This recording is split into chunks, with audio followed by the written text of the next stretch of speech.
Connective tissues, introduction and general features. The most important thing about connective tissues, or the first thing, is that they're very diverse in structure and function. But there are some things that tie them together as being all connective tissue. And one of those things is that they all bind things together or connect and support. So blood, adipose tissue, ligaments, cartilage, and bone, they all come, first of all, from the same progenitor cells during development, which makes them all connective tissue.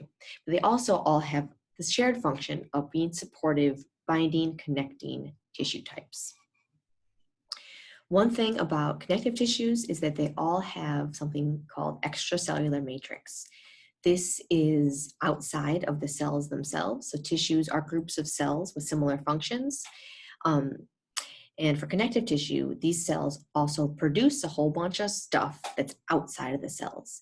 So proteins, so fibrous connective tissue, all these collagen fibers are proteins that are produced by these cells, but then they themselves are outside of the cells. So it's part of this extracellular matrix.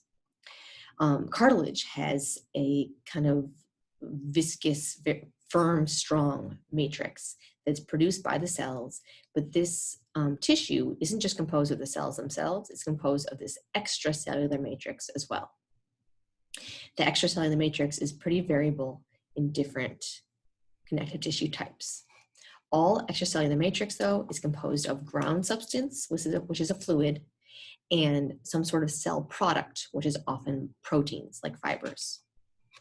So what I want to do first here is actually go through a flow chart to tie together and relate these different types of connective tissue. Flow charts, I think, are helpful.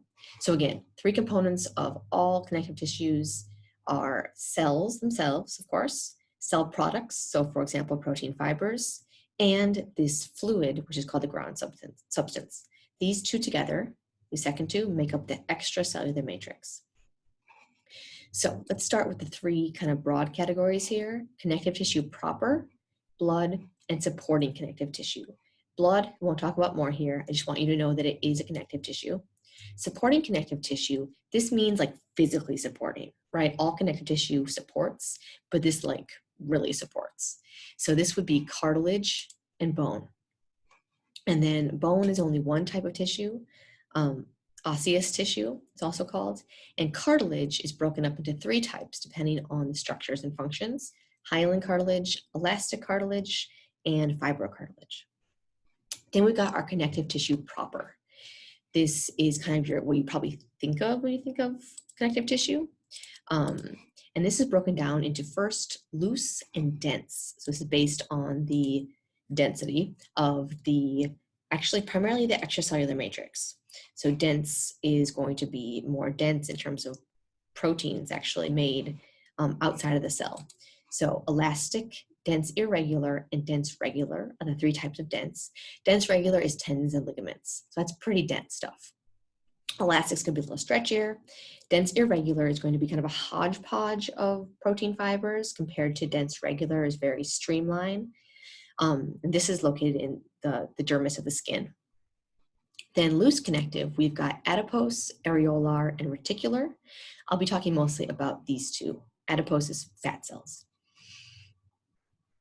So first I just want to make sure we know what extracellular matrix is, even though I said it before. Let's just write it out here. So extracellular matrix equals our cell products. Remember, extracellular matrix, so this is what's outside of the cell. Connective tissues are made up of cells plus extracellular matrix. Extracellular matrix is cell products. So this is, for example, protein fibers, collagen, elastin, plus fluid. This is called ground substance, and this can vary in composition and density as well, which we'll get into some of that. So in bone, for example, the fluid is quite rigid. In areolar tissue, it is quite fluid. So that's our extracellular matrix.